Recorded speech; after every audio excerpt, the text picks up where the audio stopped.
నమో భగవతే వాసుదేవాయ.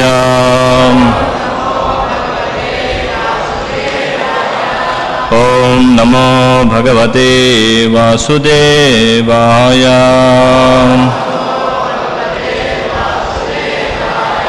ఓం నమో భగవతే వాసుదేవాయ.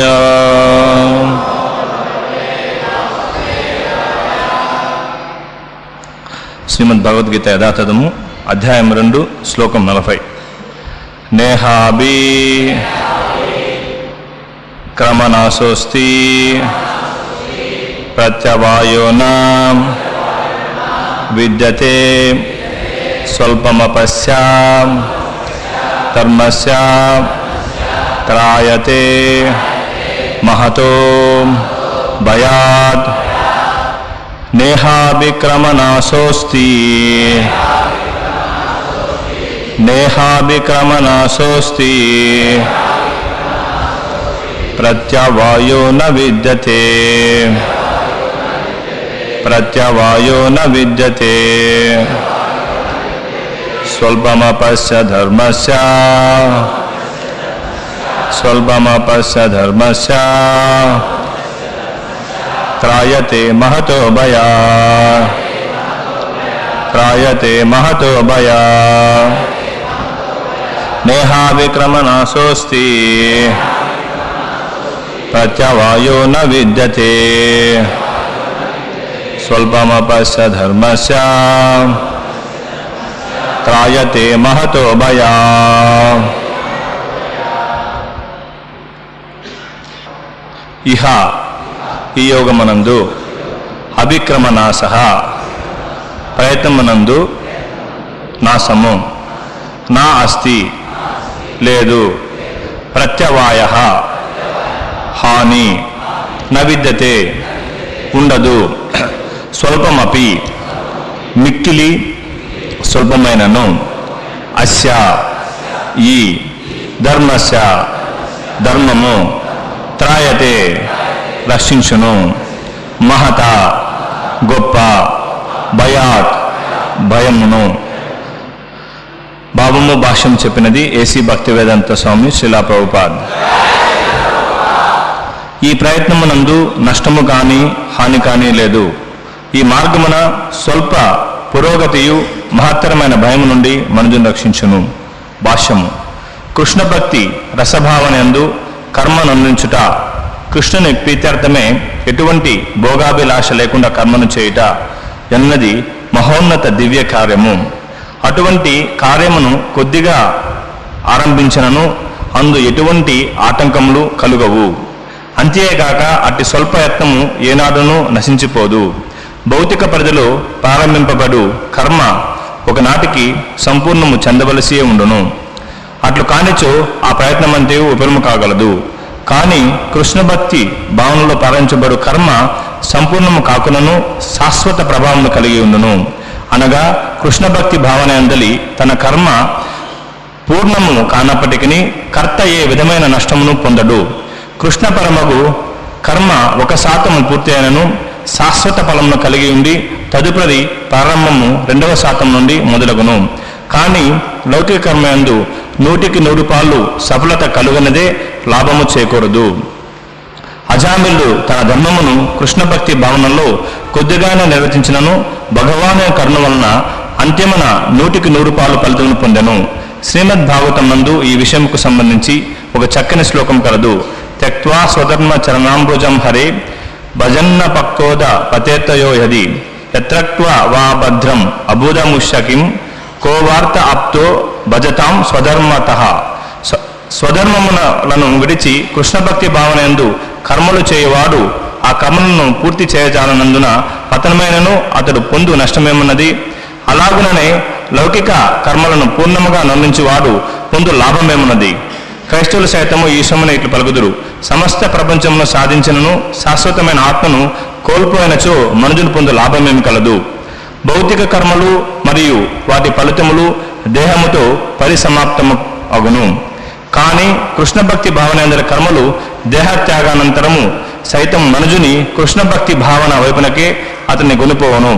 అనగా ఉత్తమ సంస్కృతి కలిగిన బ్రాహ్మణుల ఇంట కానీ లేదా ధనవంతుల ఇంట కానీ జన్మించుటకు తదుపరి జన్మమును మనుజుడు అవకాశం తప్పక పొందగలడు. అటువంటి జన్మము మనుజుడు మరింత పురోగతి నందుటకు అవకాశము కూర్చగలదు. ఇదే కృష్ణ భక్తి రసభావంలో వర్ణించబడు కర్మ యొక్క అద్వితీయ లక్షణము. ఓం అజ్ఞానతిమిరాంధస్య జ్ఞానాంజనశలాకయ చక్షుర్మిళితం యేన తస్మై శ్రీ గురవే నమః. నమా ఓం విష్ణుపదాయ కృష్ణప్రేష్ఠాయ భూతలే శ్రీమతే జయపతాక స్వామి నితనామని. నమాచార్యపదాయ నిథాయ కృపపదాయని గౌరకథా ధామదాయ నగర గ్రామతారని. నమా ఓం విష్ణుపదాయ కృష్ణప్రేష్ఠాయ భూతలే శ్రీమతే భక్తివేదాంత స్వామి నితనామని. నమస్తే సరస్వతి దేవి గౌరవాణి ప్రచారిణి నిర్విశేష శూన్యవాది పాశ్చాత్య దేశతారిణి. వాంఛాకల్పతరుభ్యశ్చ కృపా సింధుభ్యయేవ చ పతితానాం పావనేభ్యో వైష్ణవేభ్యో నమో నమః. జై శ్రీకృష్ణ చైతన్య ప్రభు నిత్యానంద శ్రీ అద్వైత గదాధర శ్రీవసాది గౌరభక్త వృంద. హరే కృష్ణ కృష్ణ కృష్ణ హరే హరే, హరే రామ రామ రామ హరే హరే. ఇక్కడ ఈ భగవద్గీత 2వ అధ్యాయము గీతాసారంగా చెప్పబడింది. దాంట్లో ఈ యొక్క శ్లోకం చాలా ముఖ్యమైనటువంటి శ్లోకము. నెహాభిక్రమణ సోస్తి ప్రత్యవాయోన విద్యతే స్వల్పమపశ్చ ధర్మస్య త్రాయతో మహతో భయాత్. ఈ ప్రయత్నం నందు నష్టము కానీ హాని కానీ లేదు. ఈ మార్గమున స్వల్ప పురోగతియు మహత్తరమైన భయం నుండి మనుజుని రక్షించును. ఇక్కడ భగవంతుడు అర్జునుడికి వివరిస్తున్నాడు ఈ భక్తి యోగం అంటే ఈ భక్తిలో స్వల్ప ధర్మాన్ని మనం ఆచరించినా కానీ దీనిలో ఎటువంటి నష్టం లేదని చెప్పి, మనం కానీ మన శాస్త్రాలను బాగా కానీ ముఖ్యంగా భగవద్గీతను కానీ మనం కానీ చూసినట్లయితే ఇక్కడ భౌతిక కర్మలు ఆధ్యాత్మిక కర్మలు అనేది 2 రకాలు ఉన్నాయన్నమాట. ఈ భౌతిక కర్మలు అనేటువంటివి శరీరానికి సంబంధించినటువంటివి. ముఖ్యంగా మన యొక్క ఇంద్రియాలను సంతృప్తిపరచుకునే దానికోసము శారీరకమైనటువంటి అవసరాల కోసము చేసేటువంటి పనులు, అది పూర్తిగా మన స్వలాభం కోసం చేసేటువంటి పనులు, దీన్ని భౌతిక కర్మలు అని చెప్పి అంటారు. దీనిలో మళ్ళీ 2 రకాలు ఉన్నాయి. అది పుణ్యకర్మలు, పాపకర్మలు. ఈ భౌతిక కర్మలు కూడా అదేవిధంగా ఆధ్యాత్మిక కర్మలు లేదా కృష్ణ చైతన్య కర్మలు అనేది 2వ రకమైనటువంటి కర్మలు.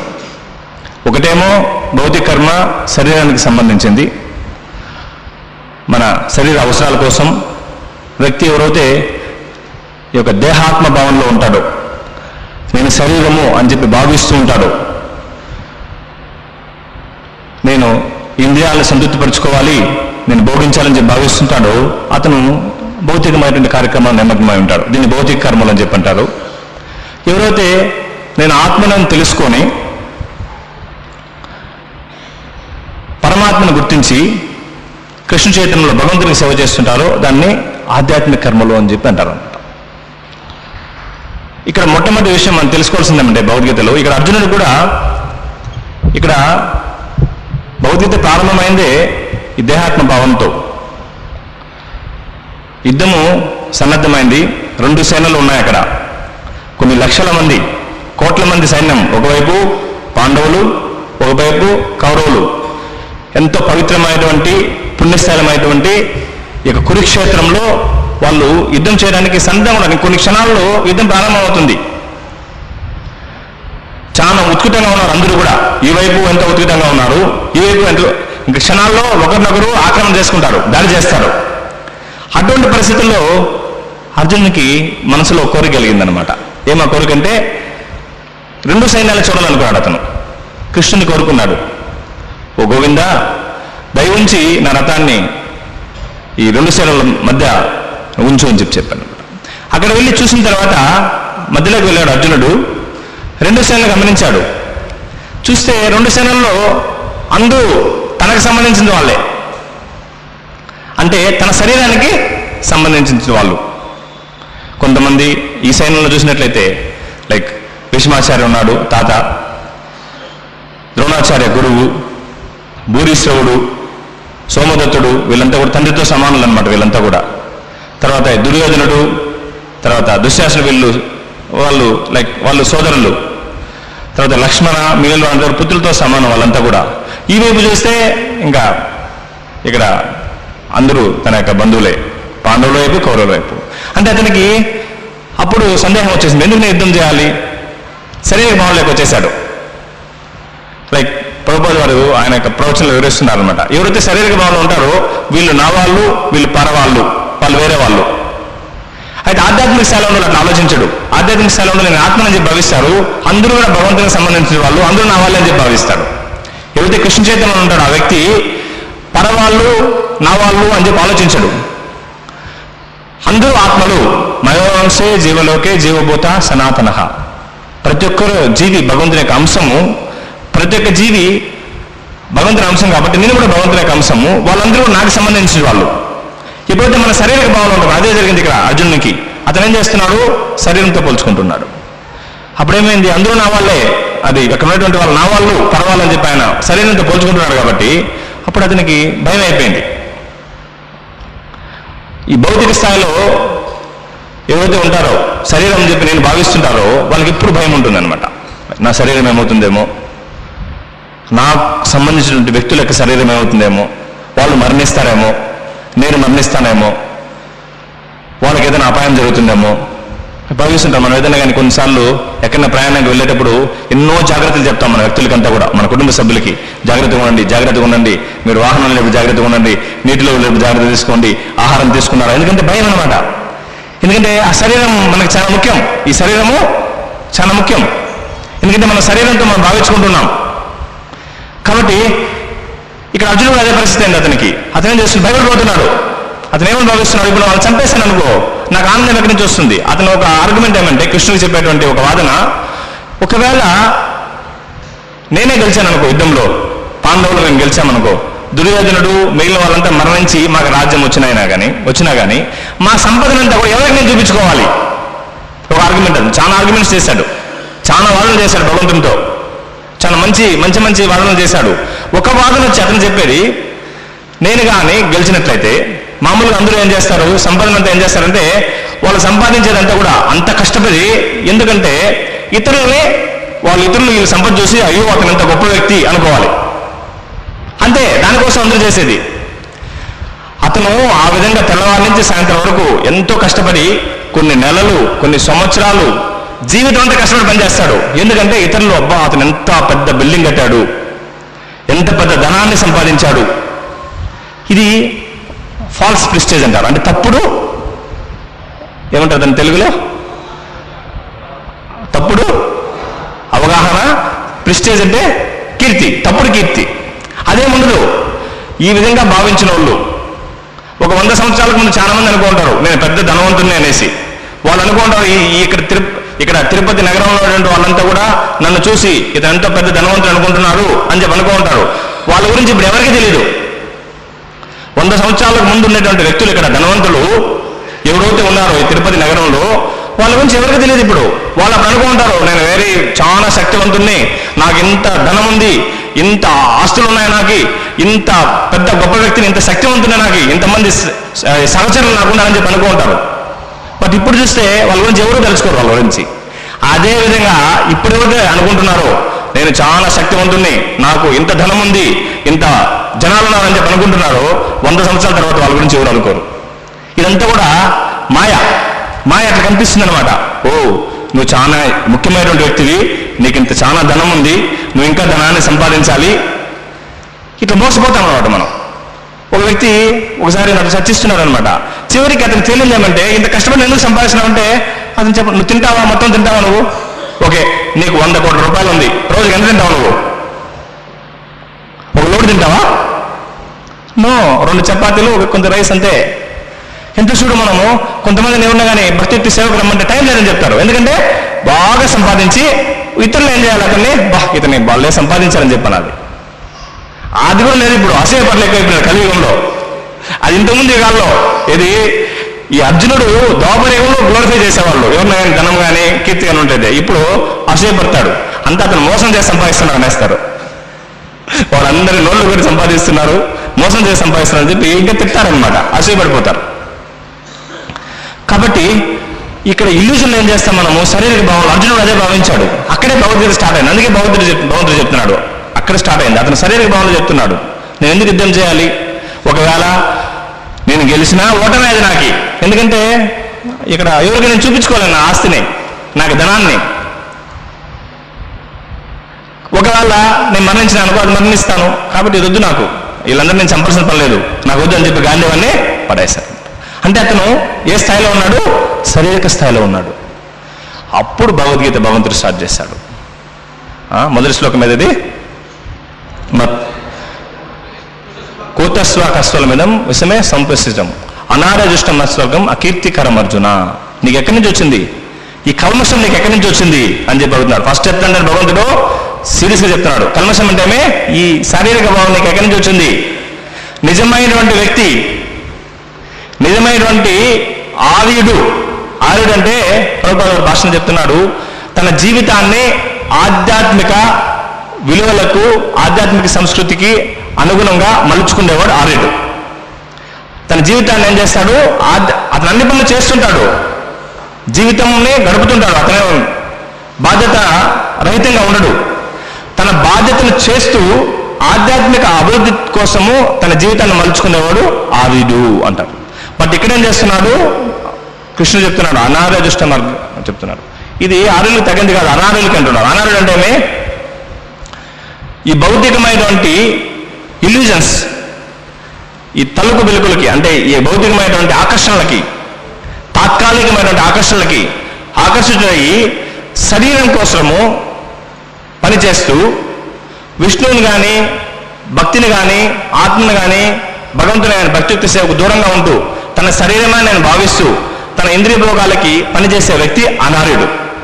అతని భక్తియుక్త సేవ లేదు, అతనికి భక్తి అనేది లేదు, అక్కడ ఆత్మకు సంబంధించిన జ్ఞానమే లేదు, దాన్ని అనార్యులు అంటారు. ఇక్కడేం చెప్తున్నారు కృష్ణుడు, ఇది ఆర్యునికి, నువ్వు ఆర్యుడివి అంటే నువ్వు ఎంతో మంచి వంశంలో వచ్చినటువంటి వాడివి, నువ్వు ఎంతో గొప్ప వ్యక్తివి, నీకు ఈ కల్మషం ఎక్కడి నుంచి వచ్చింది, శరీర భావన ఎక్కడి నుంచి వచ్చింది అని చెప్పి చెప్తున్నారు.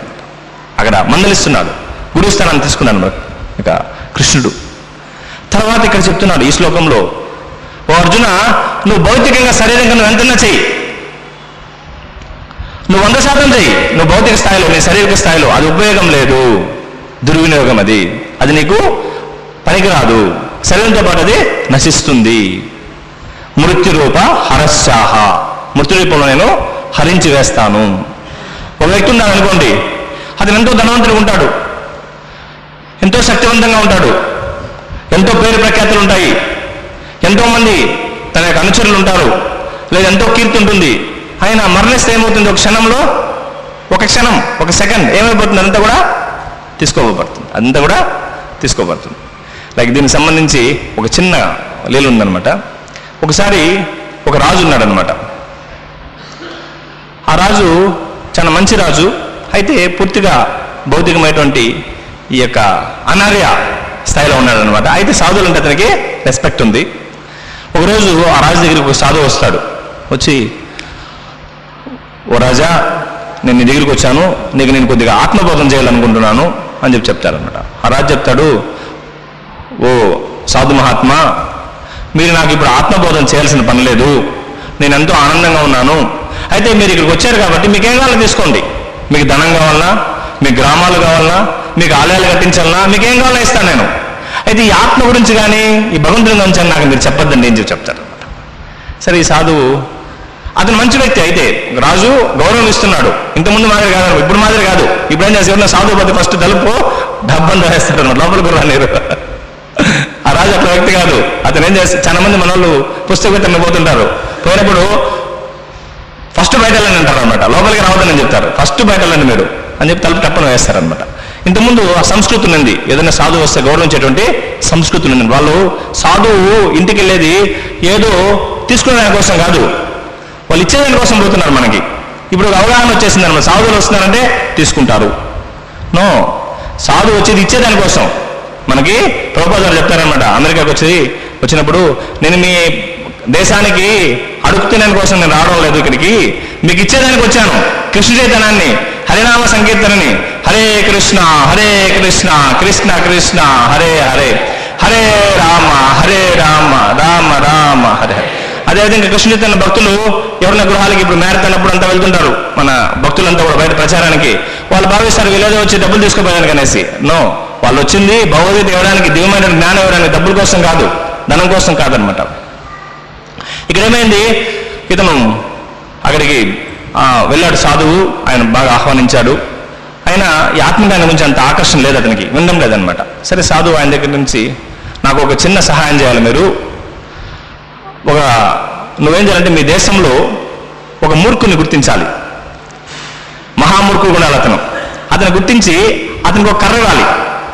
అతను ఏం చేయాలి, ఆ కర్ర తీసుకొని దేశం అంతా తిరుగుతూ ఉండాలి, నువ్వు అతన్ని రక్షిస్తూ ఉండాలి, అంటే అతని పోషణ నువ్వు చూసుకోవాలి. అది నాకు కావాల్సిన వరము అని చెప్పి చెప్తారనమాట, నాకు కావాల్సినటువంటి బహుమతి అని చెప్పి చెప్తారనమాట. సరే అదంతే కదా సాధువు గారు, సాధు మహాత్మ, అది నేను నీకు చేస్తానని చెప్పి ఆయన రాజు మాటిస్తాడు. ఆ సాధువు అక్కడి నుంచి సెలవు తీసుకొని వెళ్ళిపోతాడు అనమాట. సరే మంత్రికి చెప్పాడనమాట రాజు, ఓ మంత్రి, నువ్వు వెళ్ళి మన దేశంలో ఒక మూర్ఖుని తీసుకురావాలి నా దగ్గరికి అని చెప్పి చెప్తారనమాట. సరే ఈ మంత్రి వెళ్ళి అంతా మొత్తం అన్ని నగరాలు, పట్టణాలు, గ్రామాలు అంతా వెతుకుతారనమాట. వెతికిన తర్వాత అక్కడ ఒక మూర్ఖుని గుర్తిస్తారనమాట. భయంకరమైన మూర్ఖుడు అతను. మామూలుగా మూర్ఖుడు కాకపోతే ఎవరు కానీ కర్ర ఎత్తుకొని రోజంతా తిరుగుతూ ఉంటారా, అది కష్టం. ఒక కర్ర తీసుకొని రోజు తెల్లవారి సాయంత్రం తిరిగేది, మళ్ళీ అరే రాజు దగ్గరికి సాయంత్రం వచ్చి ధనాన్ని తీసుకొని పోయేది. మామూలు మైండ్ అంటే భక్తి ఎవరు చేయరు, ఒక మూర్ఖుడు అవుతేనే అది చేస్తారనమాట, కర్ర తీసుకొని వేరే పనులు చేయకుండా. సరే ఇతను ఆ మూర్ఖుని రాజు కూడా పరీక్షించాడు. రాజుకు చాలా ఆనందం అయిపోయింది, ఇది నిజమైన మూర్ఖుడు అని చెప్పి అతను చెప్పాడు, మూర్ఖ, నేను ఇప్పుడు నీకు కర్ర ఇస్తున్నాను, నువ్వు తెల్లవారి నుంచి సాయంత్రం కర్ర తీసుకొని తిరగాలి, సాయంత్రం వచ్చి నేను ధనాన్ని తీసుకెళ్ళాలి అని చెప్పాను. అతను చెప్పాడు. అట్లా రాజుగారు అని చెప్పి చెప్పాడు అనమాట. ఇతనికి ఒక పెద్ద కర్ర ఇచ్చారనమాట. ఈ కర్ర పట్టుకున్నాడు ఆ మూర్ఖుడు, తిరుగుతూ ఉన్నాడు అనమాట. రోజు ఆ పట్టణం అంతా తిరిగేవాడు, సాయంత్రం వచ్చి ధనాన్ని తీసుకొని పోయేవాడు అనమాట తన యొక్క పోషణ కోసం. ఈ విధంగా రోజులు అయిపోయింది, వారాలైంది, నెలలు అయిపోయింది, సంవత్సరాలు అయిపోయింది.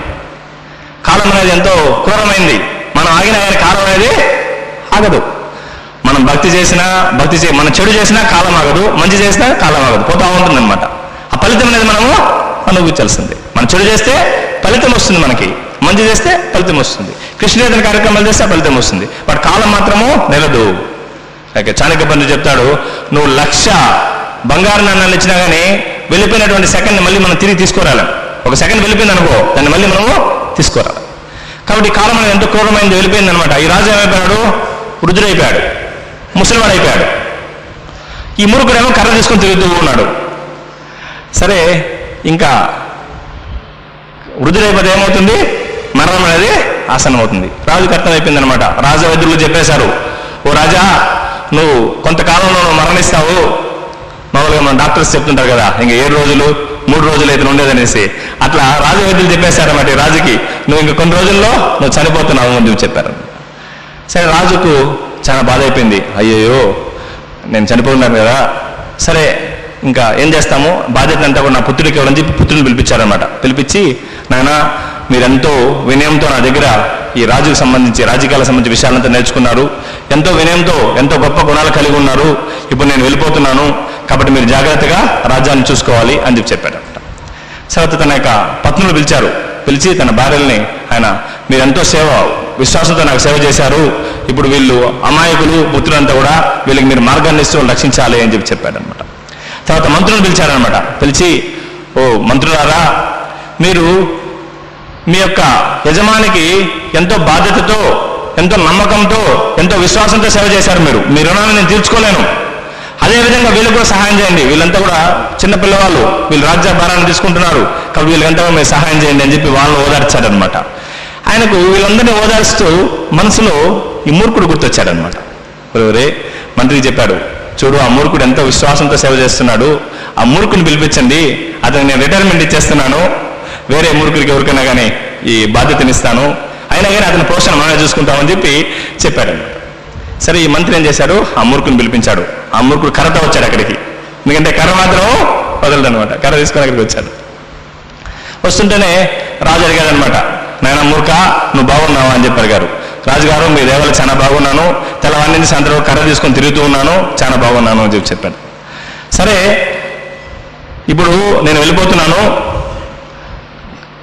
నేను ఈ ప్రపంచాన్ని వదిలేసి వెళ్ళిపోతున్నాను, నువ్వు చాలా విశ్వాసంతో నాకు సేవ చేశావు, నేను వెళ్ళిపోతున్నాను కాబట్టి నువ్వు కూడా చాలా సంవత్సరాల నుంచి విశ్వాస సేవ చేస్తున్నావు, నీకు ధనాన్ని నేను ఇస్తాను, అయితే నువ్వేం చేయాలి, నీలాంటి మూర్ఖుని గుర్తించి నువ్వు కర్ర ఇచ్చేసే అతనికి, నీకు ధనాన్ని మాత్రం నేను ఇస్తాను, నువ్వు ఆ ధనంతో నీ పోషణ చేసుకుంటూ ఉండు అని చెప్పాడు అనమాట. అప్పుడు మూర్ఖుడు చెప్పాడు అనమాట, రాజుగారు మీరు వెళ్ళిపోతున్నారా, మీతో నేను కూడా వస్తాను రాజుగారు అని చెప్పాడు అనమాట. అరే రే మూర్ఖ, నువ్వు మూర్ఖుడు అయ్యా, నీకు అర్థం కాదు, నాతో వచ్చేదానికి వీలు కాదు, నువ్వు అది సాధ్యం కాదు అని చెప్తాను అనమాట. ఓహో రాజుగారు, మీరు రహస్యంగా మీ పుత్రులతో మీ యొక్క పత్నులతో మీరేమన్నా విహారయాత్ర వెళ్తున్నారా, వాళ్ళు తీసుకెళ్తున్నారా, అందుకు నన్ను రావడం లేదా అంటారు అనమాట. లేదు మూర్ఖ, నేను ఎవరిని తీసుకుపోవడానికి వీలు కాదు, నా భార్యలు కానీ నా పుత్రులు గారు ఎవరు నాతో రారు, అది వీలు కాదు, నేను ఒకనే పోవాలి, అది సాధ్యం కాదు, నువ్వు మూర్ఖుడు, నీకు అర్థం కాదు. ఓహో రాజుగారు, మీరు ఏమన్నా మంత్రులతో వెళ్తున్నారా, ఏదన్నా రహస్యమైన విషయాల కోసము అని చెప్పంటాను.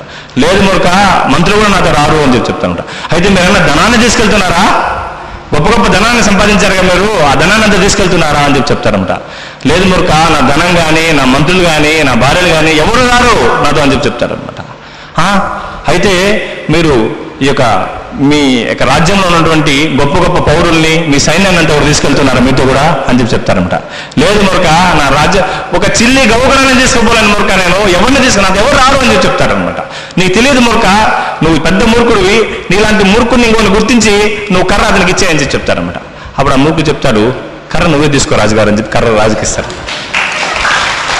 అతను స్టన్ అయిపోతాడు, రాజు స్టన్ అయిపోతాడు, ఆశ్చర్యపోతాడు. ఏం చేస్తున్నావు అంటాడు.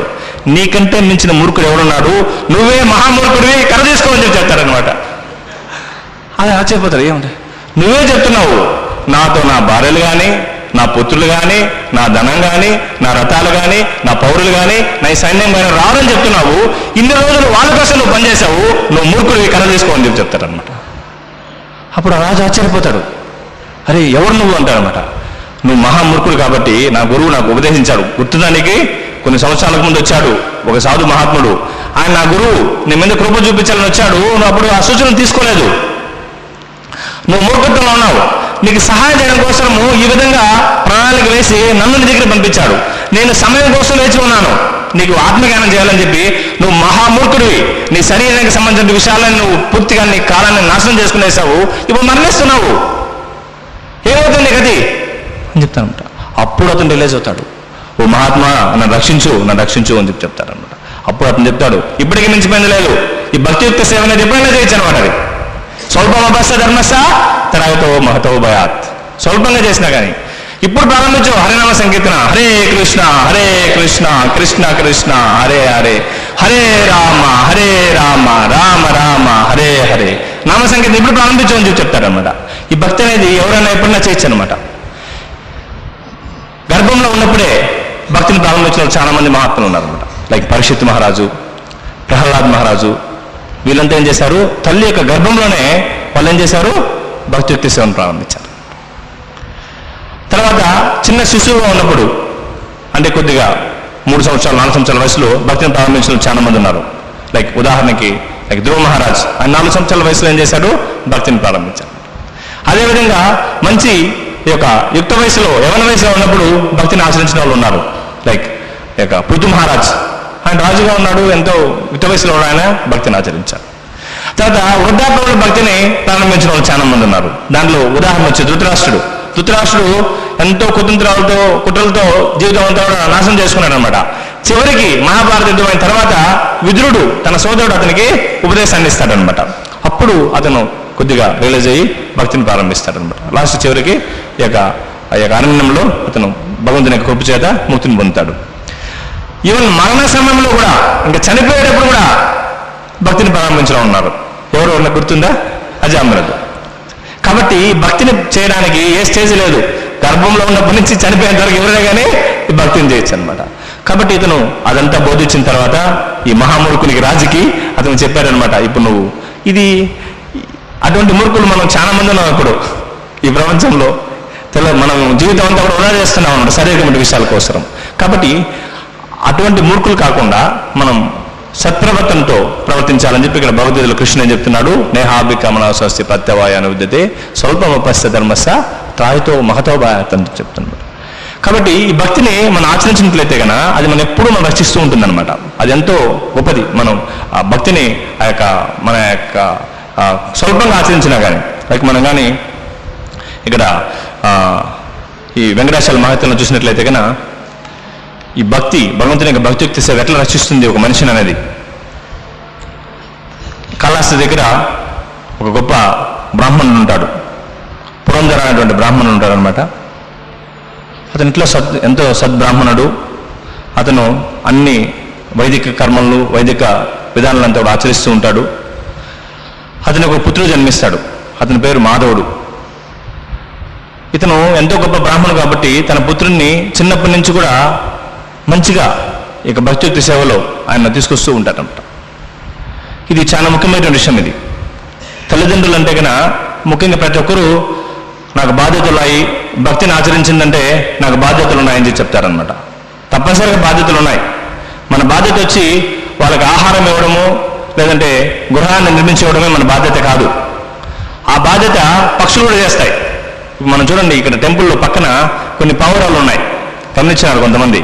అవేం చేస్తున్నాయంటే అవి ఎంతో కష్టపడి ఇంటిని నిర్మిస్తాయన్నమాట. చూసాం, ఇప్పుడు ఉన్న ఇల్లు కూడా ఉన్నాయి అక్కడ, అన్ని చోట్ల ఒక్కొక్క పిల్లరికి ఒక్కొక్క ఇల్లు ఉందన్నమాట. అవి నిర్మిస్తున్నాయి. తన బిడ్డల్ని పుట్టిన తర్వాత అవేం చేస్తున్నాయి, తీసుకొచ్చి తన నోట్లో నుంచి వాటి నోట్లో పెడుతున్నాయి అనమాట. ఎంతో ఆప్యాయంగా, ఎంతో ప్రేమతో. అటువంటి ప్రేమ, అటువంటి ఆప్యాయత ఇప్పుడు లేదనమాట. ఈ కలియుగంలో తగ్గిపోతూ వస్తూ ఉంది. ఎంత జాగ్రత్తగా చూసుకుంటాయంటే 24 గంటలు ధ్యానం చేస్తూనే ఉంటాయి తన బిడ్డల మీద. ఇది భౌతికమైనటువంటి రక్షణ. ఇది తప్పనిసరిగా చేయాలి. బట్ ఇది నిజమైనటువంటి రక్షణ కాదు. ఎప్పుడైతే మన కుటుంబ సభ్యులకి అప్పుడేమవుతుందంటే అటువంటి రక్షణ చేస్తే మనకి ఆ పక్షులకి వ్యత్యాసం లేదు. ఆ పక్షులు అదే చేస్తున్నాయి, మనం కూడా అదే చేస్తున్నాం. మనము మంచి గృహాన్ని నిర్మించిస్తున్నాము మన కుటుంబ సభ్యులకి, మనము ఆహారానికి కావాల్సిన సదుపాయాలంతా మనం ఏర్పరుస్తున్నాము. అప్పుడు వ్యత్యాసం ఎక్కడ ఉంది? వాటికి వీటికి శారీరక భావన జరుగుతుంది. మనం ఇంత కష్టపడి చదివి ఇన్ని వ్యాపారాలు చేసి ఇంత చేసి మనం చేసేది, పౌరాలు చేసేది మనం చేస్తున్నాం అంతే కదా, వేరే లేదు. మనం ఇంజనీరింగ్లు, బీటెక్లు, ఎంటెక్లు అన్నీ చేసేదేమంటే ఈ జంతువులు, పక్షులు చేసే పని చేస్తున్నాం. అవి గృహాన్ని నిర్మిస్తున్నాయి, మనము గృహాన్ని నిర్మిస్తున్నాము. అవి బిడ్డలను పోషిస్తున్నాయి, మనం పోషిస్తున్నాము. ఎప్పుడు వ్యత్యాసం వస్తుందంటే ఎప్పుడైతే మన కుటుంబ సభ్యులకి ఆత్మజ్ఞానాన్ని ఇచ్చి అక్కడ హరినామ సంకీర్తన చేస్తాము. హరే కృష్ణ హరే కృష్ణ కృష్ణ కృష్ణ హరే హరే, హరే రామ హరే రామ రామ రామ హరే హరే. ఎక్కడైతే హరినామ సంకీర్తన జరుగుతుందో అది నిజమైనటువంటి గృహం. లేదంటే కనుక అది గూడు, పక్షి యొక్క గూడు. పక్షి గూడులో ఏం జరుగుతుంది? తినడము, నిద్రపోవడము. అదే ఇక్కడ జరుగుతూ ఉంది. కాబట్టి నిజమైనటువంటి బాధ్యతాయుతమైనటువంటి తల్లిదండ్రులు అంటే తప్పనిసరిగా తన కుటుంబ సభ్యుల్ని చూసుకోవాలి. వాళ్ళకి కావాల్సిన గృహ వసతులు ఇవ్వాలి, ఆహార సదుపాయాలు అన్నీ ఇవ్వాలి. అదే సమయంలో ఆధ్యాత్మికంగా వాళ్ళే రక్షణ కల్పించాలి. అది లేకపోతే, ఆధ్యాత్మిక జ్ఞానం కానీ లేకపోతే కనుక ఎటువంటి పరిస్థితుల్లోనే కానీ వాళ్ళు పత్రం వేయడానికి ఆస్కారం ఉంది. ఆధ్యాత్మికత లేదనుకో బయట వాళ్ళు ఎటువంటి పరిస్థితులు ఎక్కడైనా వాళ్ళు పతనం కావచ్చు. వాళ్ళ జీవితం సర్వనాశనం అయిపోవచ్చు, చెప్పలేం. రకరకాలటువంటి వయస్సుకి చెడు అలవాట్లకు అలవాటు కావచ్చు వాళ్ళు. మన దగ్గర ఎంతోమంది ఇక్కడ ఉన్నారనమాట. చాలా పెద్దవాళ్ళు ఉన్నారు, పిల్లవాళ్ళు ఉన్నారు. వాళ్ళు కొంతమంది బాగా జ్ఞానవంతులు ఉన్నారు, గొప్ప గొప్ప చదువులు చదివి. కొంతమంది ఏం చదువు లేకుండా సున్నితంగా జ్ఞానం లేని వాళ్ళు ఉన్నారు. అయితే ఇద్దరు కూడా జాగ్రత్తగా ఉన్నారు. వాళ్ళకి పతనం అనేది లేదు. వాళ్ళకి భౌతికమైనటువంటి పతనం, చెడు అలవాట్లకు అలవాటైనటువంటి ఆస్కారమే లేదు. ఇప్పుడు ప్రపంచమంతా కూడా భయంకరంగా దుఃఖాలు అనిపిస్తున్నారు. సమాజంలో చూసినట్లయితే కనుక ఎన్నో రకాల దుఃఖాలు, ఎన్నో రకాల సమస్యలు. ఎందుకంటే చెడు అలవాట్ల వల్ల రకరకాల అలవాట్లు, ఈ మాంసభక్షణ, మద్యము, జోదము, రకరకాలటువంటి ఆ యొక్క అక్రమ సంబంధాలు, రకరకాలటువంటి రోగాలు, మనశ్శాంతి లేదు, గలాటలు, భయంకరమైనటువంటి కోరల్స్. ఎందుకంటే మొత్తం అంతా ఒక శారీరక భావంతో ఉందన్నమాట. కాబట్టి ఇక్కడ మనం గ్రహించాల్సింది ఏమంటే బాధ్యతమైనటువంటి వ్యక్తులు ఏం చేస్తారంటే తన కుటుంబ సభ్యుల్ని ఆధ్యాత్మిక మార్గంలో నడిపిస్తారు. అయితే ఇప్పుడు ఏమైందంటే ఎవరైతే ఆధ్యాత్మికంగా వస్తుంటారో అది తప్పైపోతుంది అనమాట. ఇప్పుడు ఎవరినైనా హరే కృష్ణ మంత్రం జపం చేస్తూ భక్తియుక్త సేవలో మంగళారతికి వస్తూ మంచి నియమాలు పాటిస్తుంటే వాళ్ళు ఏం చేస్తారంటే ఈ మూర్ఖ స్థితిలో ఉన్నటువంటి వాళ్ళు ఎందుకు మీరు ఇప్పుడే చేస్తున్నారు ఇవంతా కూడా, మీరు జంతువుగానే ఉండాలి కదా, మీరు ఎందుకు మనుషులైపోతున్నారు, మేమంతా జంతువులుగా ఉన్నాము, మీరు మనుషులైపోతే ఎట్లా, మీరు కూడా జంతువు కాండి. మనం దానికంతా కూడా డిస్టర్బ్ కాకూడదు అనమాట. కొంతమంది కలిసి చెందిపోతాడు. ఇప్పుడు వీళ్ళు ఏదైనా ఇట్లా మాట్లాడారనుకో కలిసి చెందిపోతారు అనమాట. మనం కలిసి చెందకూడదు. చెప్పే వ్యక్తి ఎవరు మనం గ్రహించాలి, ఆ మాట్లాడే వ్యక్తి ఎవరు. ఇప్పుడు ఉదాహరణకి మనం బాగా గమనించాలి, ఎవరన్నా మాట్లాడుతున్నారంటే అతని స్థాయి ఏమి. ఇప్పుడు రోడ్డు మీద ఒక వ్యక్తి పోతూ ఉంటాడు, ఒక పిచ్చివాడు పోతుంటాడు అనమాట. మనతో చెప్తారనమాట, నేను పాకిస్తాన్ మీద బాంబు వేస్తాను అని చెప్పి. మనం అప్పుడు భయపడిపోయేసి అయ్యో బాంబు పడిపోతుందంట, అయ్యో ఏమవుతుందేమని చెప్పి మనం భయపడినాం అనుకో, ఆ విలువ మనకేముంది, విలువ ఇంకా ఆ పిచ్చివానికి మనకి తేడా లేదు, ఆ పిచ్చివారికి మనకి వ్యత్యాసం లేదు. అదే భారతదేశ రాజు ప్రధానమంత్రి చెప్తే దాన్ని తీవ్రంగా తీసుకోవాలా. అంటే చెప్పే వ్యక్తిని మనం జాగ్రత్తగా గమనించాలి. ఎవరంటే వాళ్ళు ఏదంటే అది కామెంట్ చేస్తే దాన్ని మనం తీవ్రంగా తీసుకోకూడదు. ఎందుకు ఇప్పుడే భక్తి చేస్తున్నావు, నువ్వు ఇంకా వయసు ఉంది కదా, ముస్లింలు అయిన తర్వాత చేసేది గ్యారంటీ 2 రోజులు ఉంటావని నువ్వు. ఈవెన్ కాలం కూడా మనకు ప్రహ్లాద్ మహారాజ్ వివరిస్తున్నారు అనమాట. ఇప్పుడు ఈ తాత్కాలికంగా చూసినట్లయితే ఆయుష్ పరిమాణం ఎంత ఉంది ఇప్పుడు, 60-70 ఇయర్స్, 60-70 సంవత్సరాలు అంతే. ఓకే 70 ఇయర్స్ తీసుకున్నాం యావరేజ్గా. 70 సంవత్సరాలు తీసుకుంటే 30 సంవత్సరాలు నిద్రపోతాం మనం. అర్ధకాలం ఏం చేస్తున్నాము, నిద్రలో కలిపేస్తున్నాం. అంటే 30 సంవత్సరాలు వేస్ట్ అయిపోయింది అది.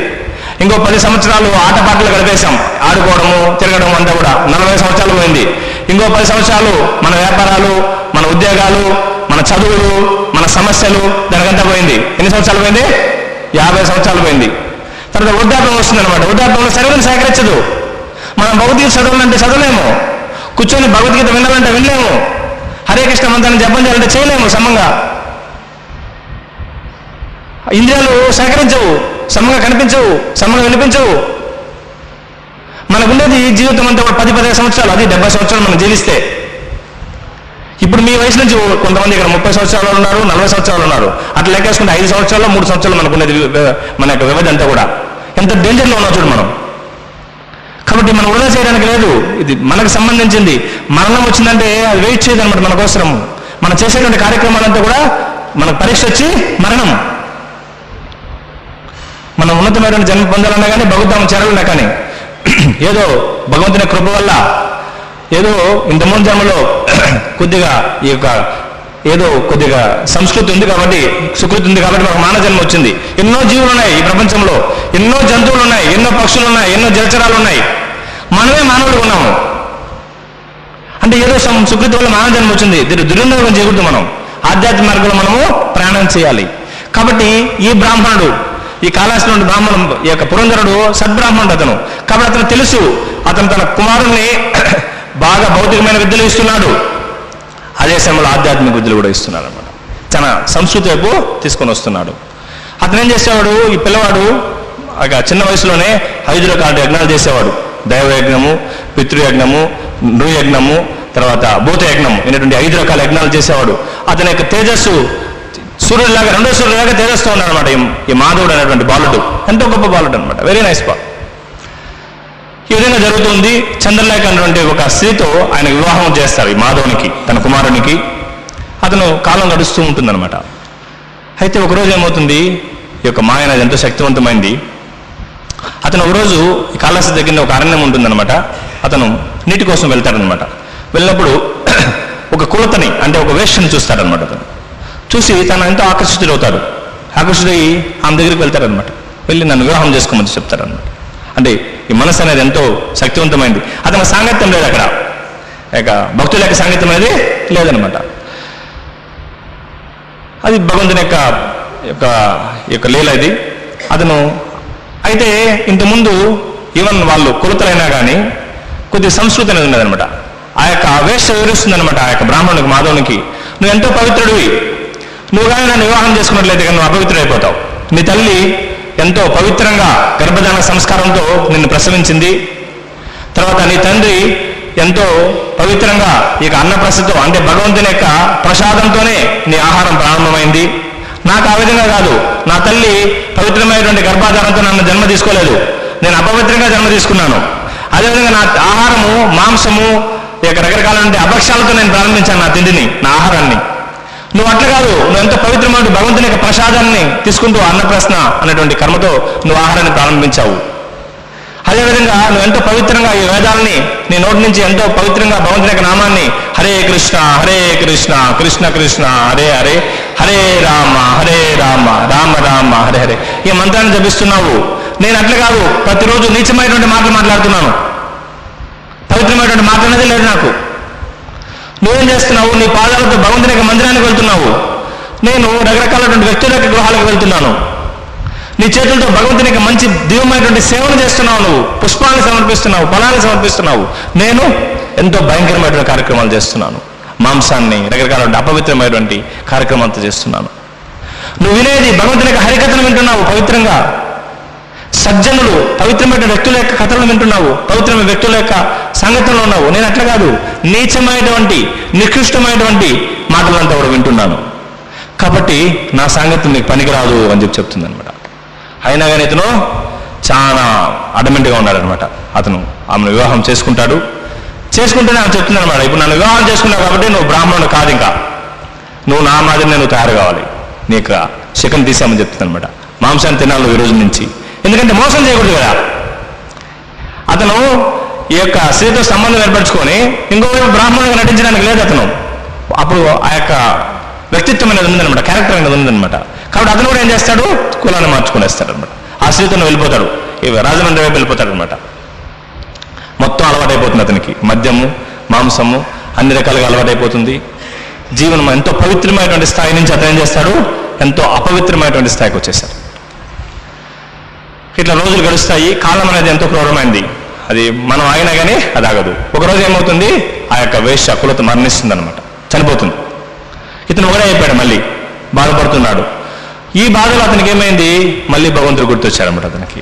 ఓ, నేను ఎంత బాగున్నాను, ఇప్పుడు మళ్ళీ నేను ఎంత దిగజారిపోయాను, ఎంత నీచునిగా నేను దిగజారిపోయాను మాయలో అనేసి అతను, ఇదే భక్తిత్వ సేవలో ఉన్నటువంటి గొప్పతనం అన్నమాట. భగవంతుడు ఏదో సమయంలో స్వల్పంగా అతను చిన్న బాల్య వయసులో భక్తిత్వ సేవను ఆచరించడం వల్ల భగవంతుడు ఏం చేశాడు, అతనికి స్మృతినిచ్చాడనమాట, మళ్ళీ అతని దగ్గరికి చేర్చుకుంటున్నాడు అనమాట. అందుకే భగవద్గీతలో కృష్ణుడు చెప్తున్నాడు, స్వల్పమభ్యాస ధర్మస త్రాయితో మహతోభయాత్, నువ్వు భయపడాల్సిన పర్లేదని చెప్తున్నాడు అనమాట. అతను ఏం చేస్తాడు, మళ్ళీ తిరిగి ఇక్కడికి వస్తాడనమాట, కపిల తీర్థం దగ్గరికి వస్తాడనమాట. వచ్చి ఇక్కడ కూర్చో ఉంటాడు. ఈ పాపాల వల్ల ఏమైంది, అతనికి శరీరం అంతా కూడా కుష్ఠవ్యాధి వచ్చేసింది అనమాట. ఎందుకంటే అన్ని రకాల పాపకార్యాలు చేశారు కాబట్టి ఆ తేజస్సు పోయింది, మొత్తం శరీరం అంతా కృషించిపోయింది, కుష్ఠవ్యాధి వచ్చేసింది అనమాట. అక్కడ కూర్చొని ఉంటాడు. అప్పుడు రాజవంశస్థులు ఎక్కువ ఉండేవాళ్ళు అనమాట.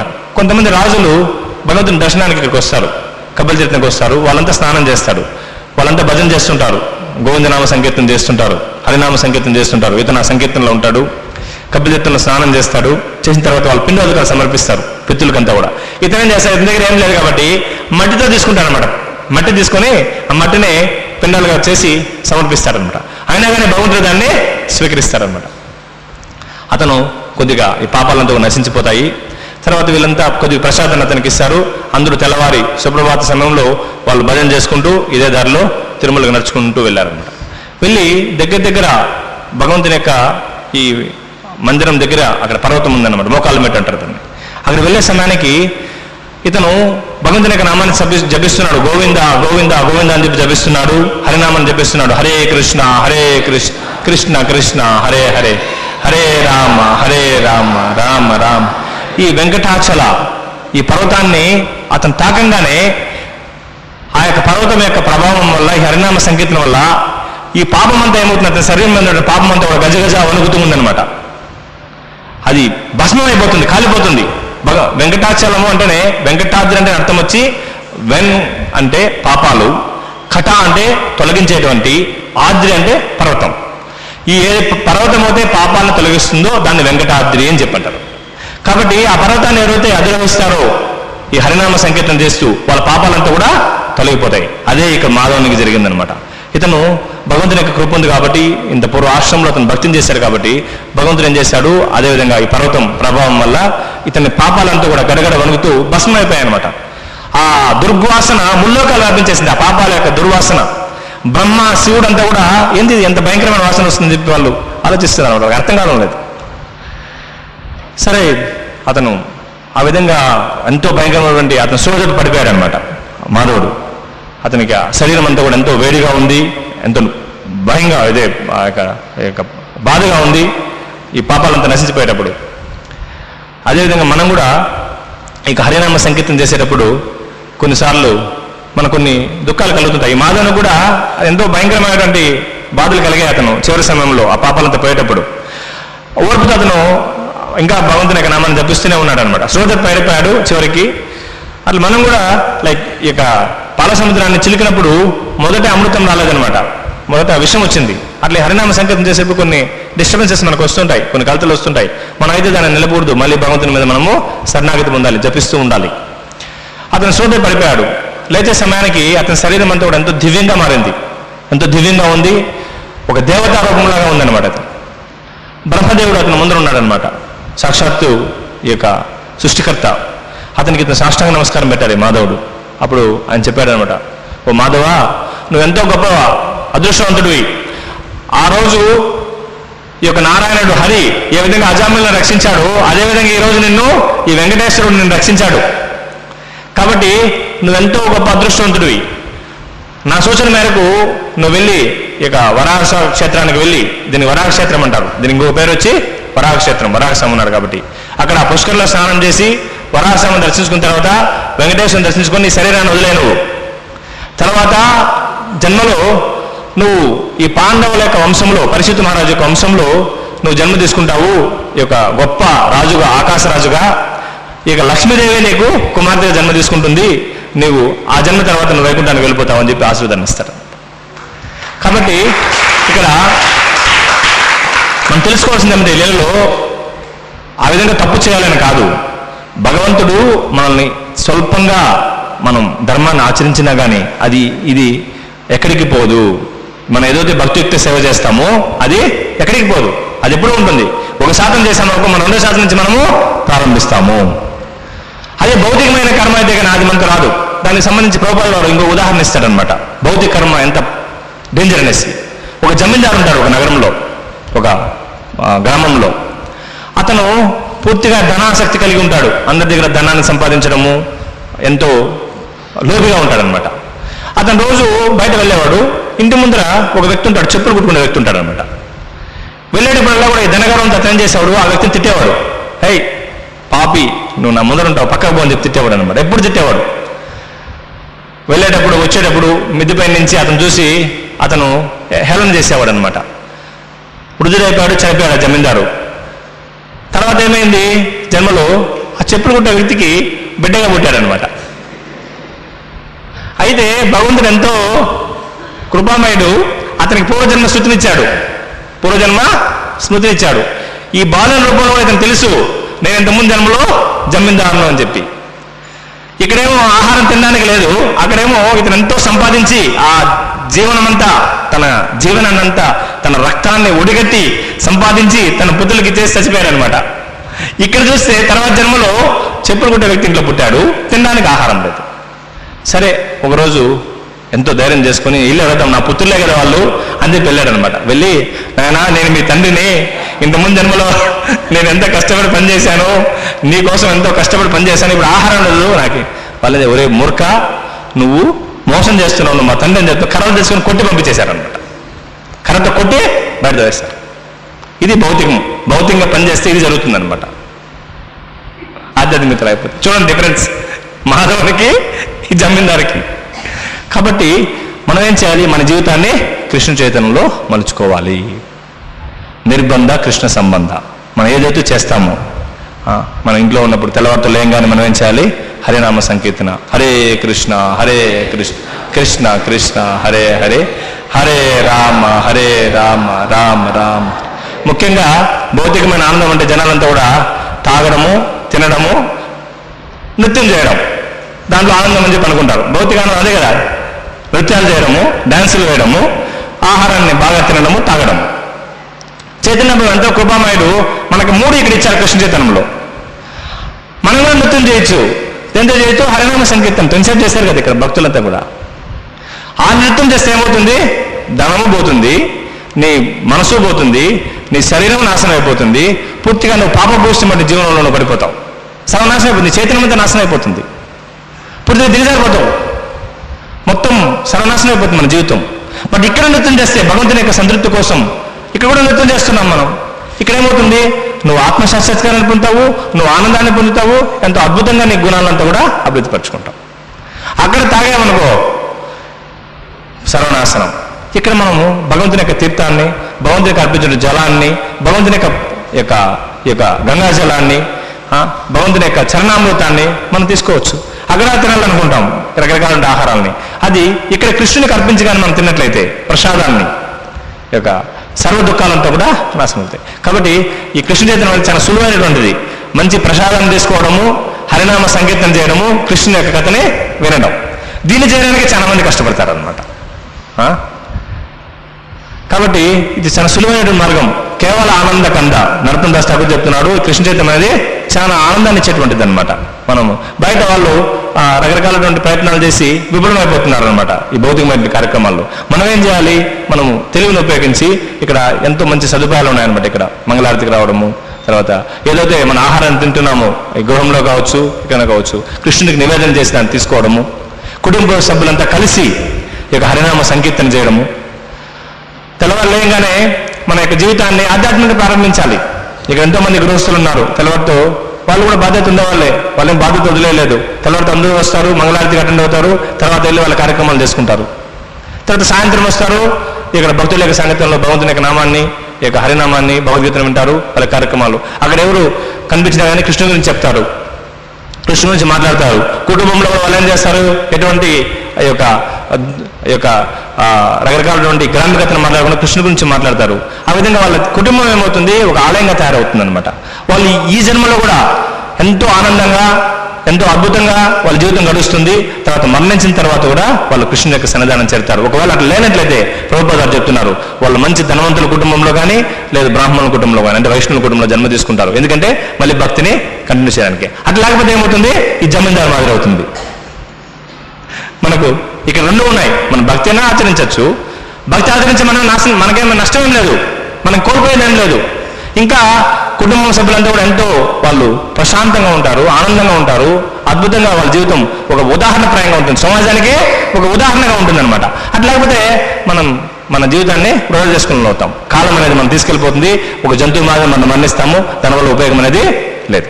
కాబట్టి దయవుంచి అందరూ కూడా కృష్ణ చైతన్యాన్ని తీవ్రంగా తీసుకొని మన జీవితం మధ్యలో కృష్ణుని ఉంచుకొని, కృష్ణుని యొక్క చైతన్యాన్ని ఉంచుకొని మనం కానీ జరిగినట్లయితే కన్నా మనము ఎంతో ఉన్నత స్థితికి వెళ్తాము, చాలా మందికి మనము సహాయం చేయొచ్చు. హరే కృష్ణ. ఏదైనా ప్రశ్న అంటే అడగండి, ఏదైనా నేను డౌట్స్. ఇక్కడ ఈ యొక్క కృష్ణ చైతన్యాన్ని పాటించడం కోసము ఎన్నో రకాలైనటువంటి విధానాలు ఉన్నాయన్నమాట. దీంట్లో ఒక విధానం వచ్చి ఈ భక్తి వృక్ష కార్యక్రమం జరుగుతుంది. ఇక్కడ ప్రతిరోజు భక్తి వృక్షాలు ఉన్నాయి. ఇక్కడ నేమ్స్ ఎవరు తీసుకుంటారు, నందకన్నయ్య ప్రభు, నామమృతి ప్రభు అని చెప్పి ఇక్కడ మన భక్తులు ఉంటారు. వీళ్ళు భక్తి వృక్షను నిర్వహిస్తూ ఉంటారు. ఇక్కడ టేబుల్ కూడా ఉంది. ఆసక్తి గల వాళ్ళు వాళ్ళకి కానీ ఇచ్చినట్లయితే కన్నా పేర్లని ఈ యొక్క సత్సంగ తెల్లకి వాళ్ళు ఆహ్వానిస్తారు. వాళ్ళ ఏ విధంగా మనం భక్తిని ఆచరించాలని శిక్షణ కూడా ఇస్తారంటే భక్తి వృక్ష కార్యక్రమంలో. వాళ్ళకి కానీ పేర్లు ఇచ్చినట్లయితే ఇక్కడ విదురత్ ప్రాణదాస్ ప్రభు కూడా ఉన్నారు. వీళ్ళు ముగ్గురిని కలిసినట్లయితే ఇక్కడ ఇంకా సీనియర్ భక్తులు చాలా మంది ఉన్నారు, కాంగ్రెగేషన్ భక్తులు. వాళ్ళని కలిసి మీరు సలహాలు తీసుకొని ఈ భక్తియుక్తి సేవలో మనం అభివృద్ధి చెందొచ్చు అనమాట. హరే కృష్ణ. జై శ్రీ శ్రీ రాధా గోవింద భగవానికి, శ్రీ ప్రభుపాదకి, గురుదేవ్కి, హితాయ గౌరవ